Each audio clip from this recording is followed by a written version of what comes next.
जहिया सा हम एलो मीता छोड़ के अपन गाम यो। जहिया सा हम एलो मीता छोड़ के अपन गाम यो।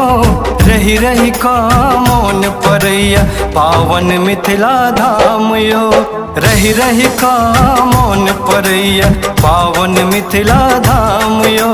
जहिया सा हम एलो मीता।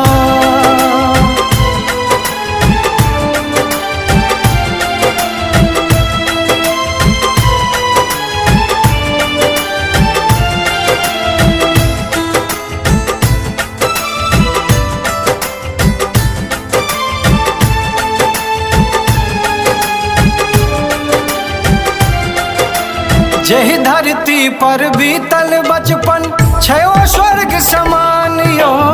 दुलक दुलक के मारी ठेहुनिया मायक मुख मुस्कान यो। जही धरती पर बीतल बचपन छयो स्वर्ग समान यो। दुलक दुलक के मारी ठेहुनिया मायक मुख मुस्कान यो। धुल धुसरित तन कोराल धुल धुसरित तन कोराल बाबा चुमत मुँह कान यो। रही रही का मौन परैया पावन मिथिला धाम यो। रही रही का मौन परैया पावन मिथिला धाम यो। जहिया सा हम एलो मीता।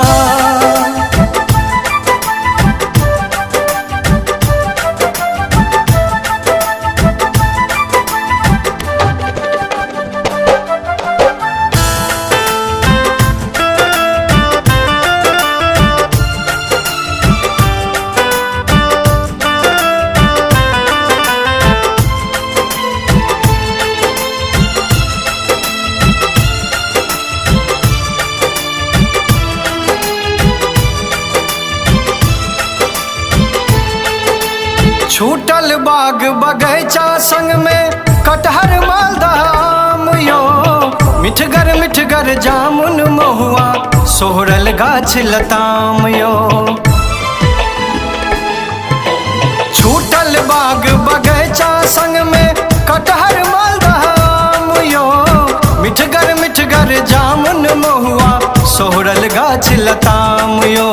अखरा नून संग टिकुला मीता अखरा नून संग टिकुला मीता बैस बाग मचान यो।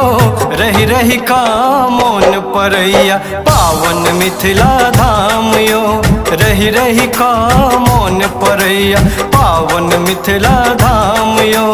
जहिया सा हम एलो मीता।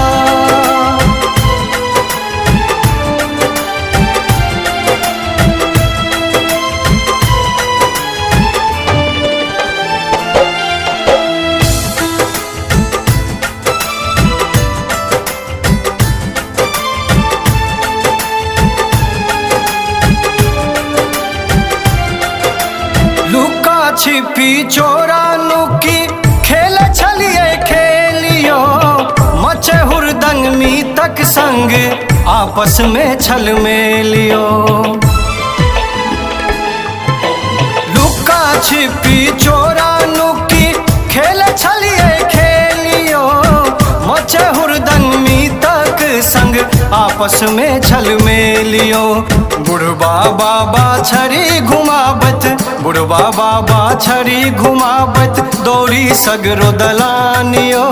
रही रही का मौन परैया पावन मिथिला धाम यो। रही रही का मौन परैया पावन मिथिला धाम यो। जहिया सा हम एलो मीता।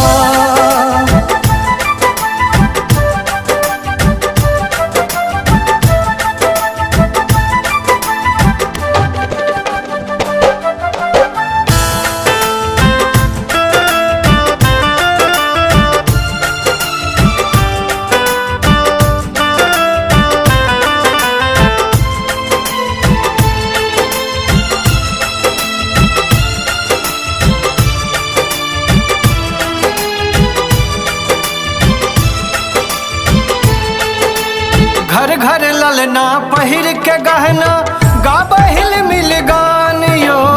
सोहर झूमर लगनी झरनी बटगवनी कीर्तानियो। घर घर ललना पहिर के गहना गाबहिल मिल गानियो। सोहर झूमर लगनी झरनी बटगवनी कीर्तानियो।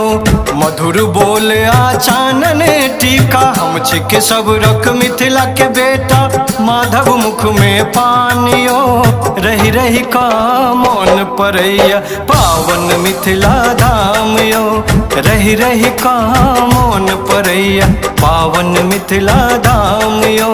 जहिया सा हम एलो मिता